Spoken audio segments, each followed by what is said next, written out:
Basic sword lunging is easy. Expert sword lunging, not so much. At the end of this video, I'm going to show you how to make that sword lunge work for you.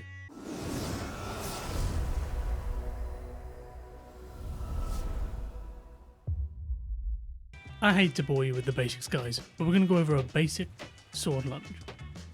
To perform a sword lunge, draw your sword, press and hold attack, and let it happen. There was a few things that happened there that you probably didn't realise were happening. The first one is we didn't go very far. The second one, there was a cooldown at the end of the sword lunge which didn't allow me to do anything. With the advanced sword techniques, we can improve the quality of life of your sword lunge. This means that you're going to have to learn the advanced sword lunging techniques. But we're going to start with the basics again. To get into an advanced sword lunge, you need to do the same thing, but prior to doing that, you need to block.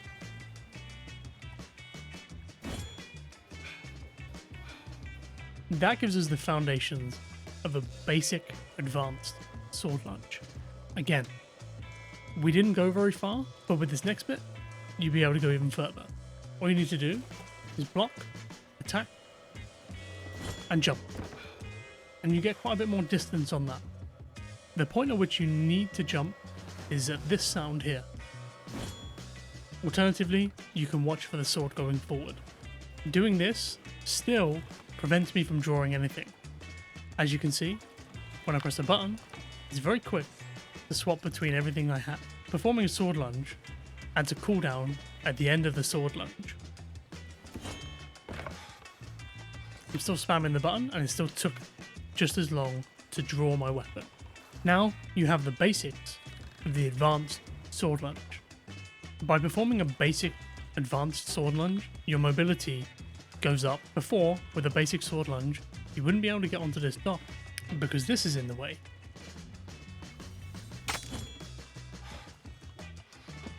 Now with a basic advanced sword lunge, that's commonly known as a plunge on my stream. I stream almost every day of the month, except for a couple of weekends. I'm live over at twitch.tv/ToejahM. Links below. So now you can do short jumps. That in itself, not really useful because you can just make that jump quite easily by just running and jumping. However, you can sword lunge jump further than you can run and jump. Spoiler about one of the tall tales, you have to use the sword lunge jump to get to a certain point in one of the tails. Using this new method of mobility that you have, you can get yourself to places where players wouldn't expect you to be.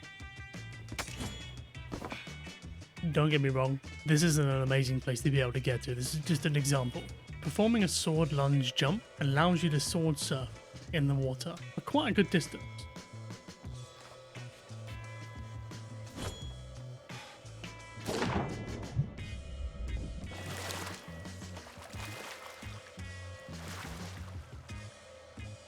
You don't need to jump, but it does give you the extra distance over the actual water.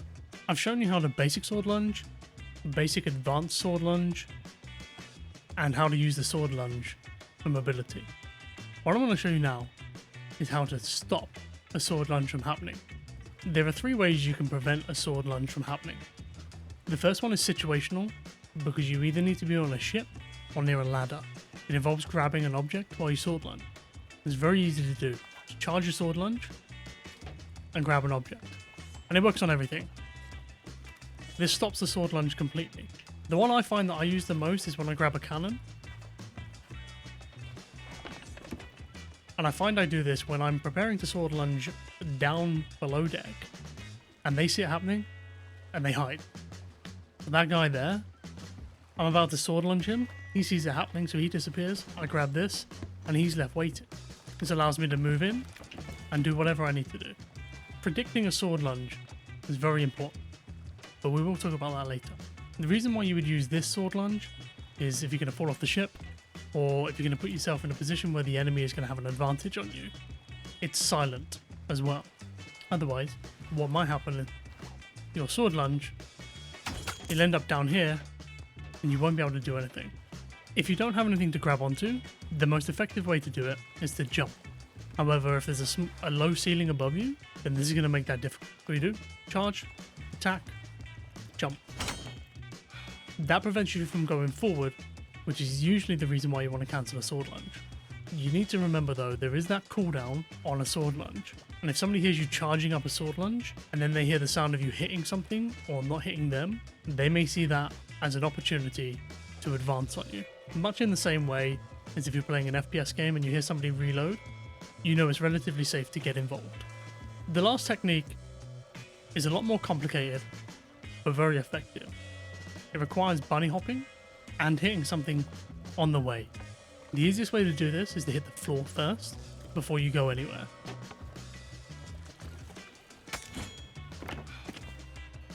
So what I did there is I hit the floor, and as soon as I hit the floor, that initiated the cooldown between sword lunging and then being allowed to do something else. By the time I was done with my lunge, I was ready to block again, so I blocked and I performed the dash. The dash is done by holding your block and then pressing the jump in a direction. To bunny hop, you need to perform a sword lunge while hitting something, still holding block to do the dash. After you've dashed, you then do a normal jump by letting go of block. It's not the easiest thing to do, but with some practice you can get quite effective with it. However, when you're in close quarters, it's not the best thing to do. If you perform it correctly, you can bunny hop around the place. Not effective on a dock because you'll probably end up in the water unless your goal is to escape. Doesn't really work well on ships, especially sloops, because it's so cramped. But what it does allow you to do is get that other attack off. This works because a normal sword lunge, at the end of it, that's how long it took to do the first attack. Now by doing a sword lunge that hits something first, it initiates that cooldown, so by the end of the sword lunge, you're already ready to attack again.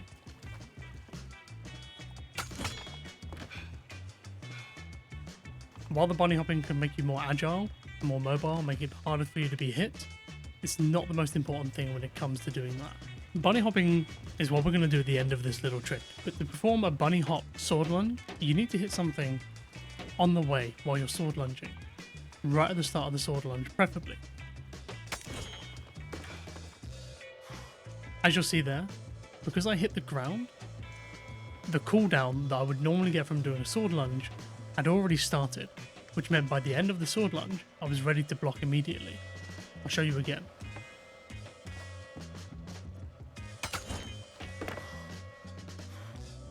This is really effective because normally when you do a sword lunge, you're very vulnerable to be attacked.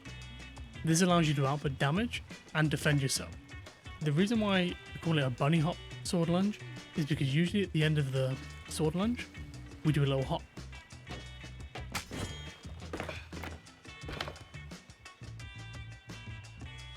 What happened there is I hopped at the end, which helped me maintain some mobility. With practice, you can do this with very little loss of movement. Bunny hopping itself is performed by blocking, dashing, removing your block, then doing a normal jump. During the normal jump, blocking again and performing a dash, and then rinse repeating this technique. When you do a bunny hop sword lunge, you perform the bunny hop at the end. The dash is what gets you out of that sword lunge movement control. The places you're going to use this the most is going to be on land. The cons of the sword lunge are mostly it leaving you vulnerable. It's a long charge up time, there's a long cooldown time if you don't cancel the sword lunge, and it can be interrupted up until the point where you actually move forward. It's also not very good to use in the water. While you still do damage, you don't go anywhere, and then you have the previous cons of it leaving you vulnerable during charge up and on the cooldown, because you can't cancel it in the water either unless you grab a ladder. The final con worth talking about is the field of vision that you get when you're using the sword lunge. This is your maximum. While you can choose the direction you want to go in, if somebody's behind you, until that sword lunge is over, you can't look around and see what's going on. There are a few bugs worth mentioning with the sword lunge. The first one I want to mention is sometimes when you're sword lunging, at the end of the sword lunge, you try and draw a weapon or some food, it will continuously cycle whatever you're trying to draw back to your sword. It's like it's almost letting you draw it but then saying, hang on a minute, there should be a cooldown here. This can be quite frustrating when you're desperately trying to get some food out because you're very low on health. The other bug that I've seen happen quite often is when you try and sword lunge and it seems to cancel or not work, then your sword lunge, even without the animation happening, I've just seen a player.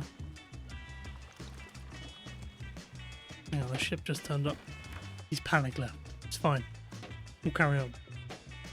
Using the sword lunge in PvP is something that I would recommend you use when you're going to put yourself in the least vulnerable position. My favourite example of using the sword lunge in PvP is to use it when moving between decks, especially on a sloop. Quite often somebody will get on your ship, they'll go below deck, you've hit them, and they're waiting for you to come down below, but they're not expecting you to sword lunge. And it's important to know what happens when we sword lunge below deck.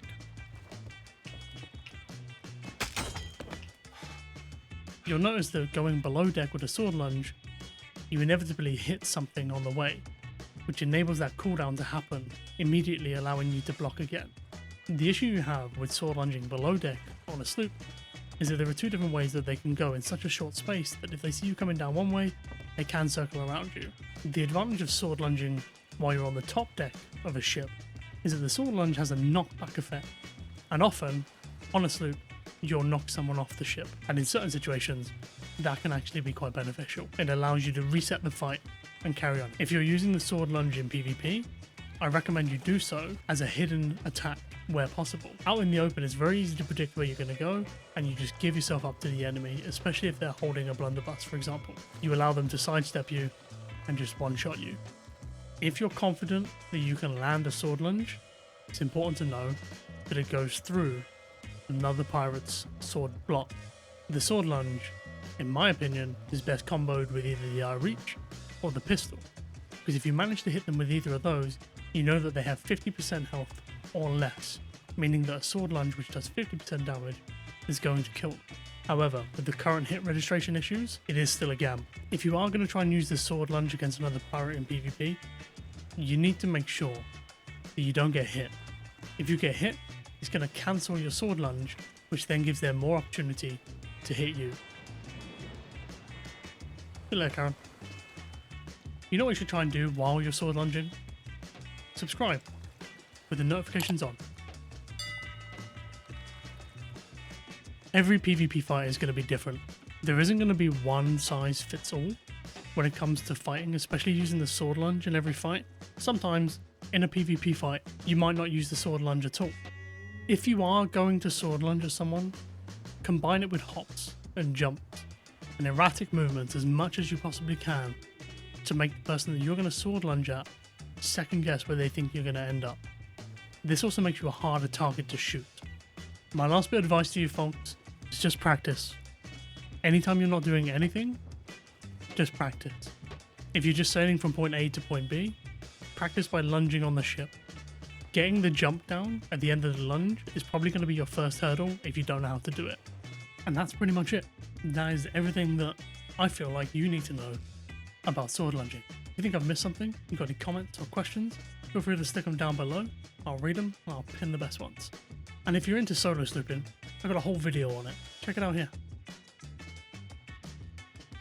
I'm ToejahM. I've been your temporary ship's captain. I appreciate your time. Good luck out there, and I'll see you again. Oh shit. Ah! No, I said it first! I said it first, go no!